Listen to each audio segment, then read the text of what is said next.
There's been a lot of talk about the future of this thing called the Clean Power Plan.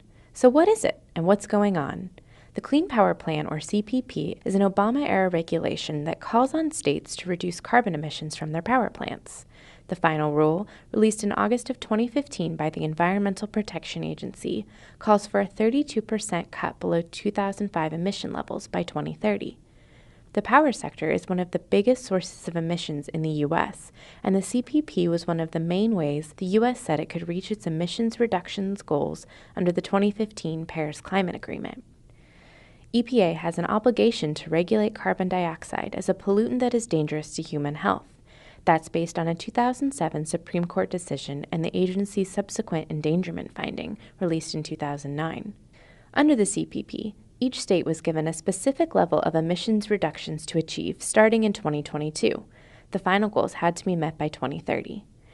However, EPA left it up to the states to decide how they would do it. They could switch from coal to natural gas, or add renewable energy, boost energy efficiency, or set up carbon markets, where companies could buy and sell allowances to balance their carbon emissions. Immediately after the Obama administration finalized the rule, more than half of states sued in federal court to block it. Most states around the country were working on compliance plans until the Supreme Court froze the Clean Power Plan in February 2016.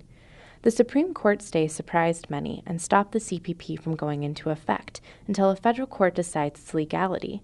That decision could still be reconsidered by the Supreme Court. President Trump has issued an executive action that directs EPA to revise or rescind the rule. This gives EPA Administrator Scott Pruitt, who has opposed the CPP in court, the opportunity to get rid of the rule entirely. Still, rolling back the Clean Power Plan is not a quick task, and official rulemaking will be required and could take years. Environmental groups plan to sue, which will also take time to resolve. To access all of E&E News' in-depth coverage on the Clean Power Plan, check out our Power Plan Hub online at eenews.net. And as always, thanks for watching.